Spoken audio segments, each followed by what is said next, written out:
fortune with tariffs, $2 billion a day. Do you believe it? I was told $2 billion a day. You know, I get hit by the press about tariffs. We're making $2 billion. This isn't 35 million, that's peanuts. $2 billion a day. And then they say, gee, they don't know. You know, this is only the enemy can be talking this way. In addition, we have a lot of countries coming to see us. They want to make a deal.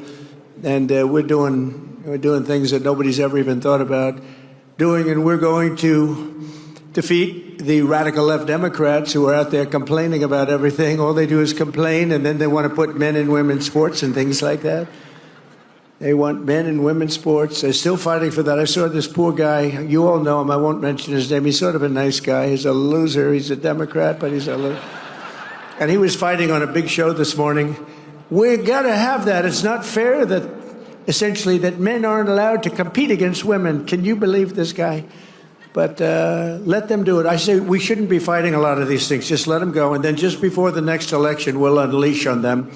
Because it would be very sad if they actually change their policies. We don't want that to happen. But we're going to win the midterm elections, and we're going to have a tremendous, thundering landslide. I really believe that. And it's so important that we pass the big, beautiful bill, because that's going to be. And I really think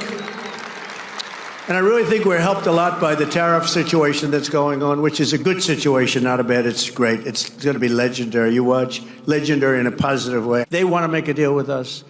We don't necessarily want to make a deal with them. We're happy the way we are, taking our $2 billion a day. But they want to make a deal with us, and they talk about it, and they say, we cannot believe that they had open borders. These are countries, they have borders, and they don't let people into their country. They can't understand how. They did it because they're sick or they're crazy. There's something really wrong with these people. But the same people now telling me about how to deal with China are the ones who sold out America for decades to China. For decades, they gave up to China. I'm the only one that you know how much? China's paid almost $700 billion in tariffs under me. And then they say, Donald Trump hasn't been tough on China. They say Trump hasn't been tough on Russia. Okay, here's the story.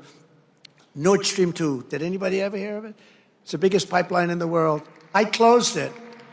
Russia had it. I closed it. Putin told me that's the worst thing. You're supposed to be friendly with me. I'd hate to see you as my enemy. I closed Nord Stream 2. When Biden got in, he opened it up immediately.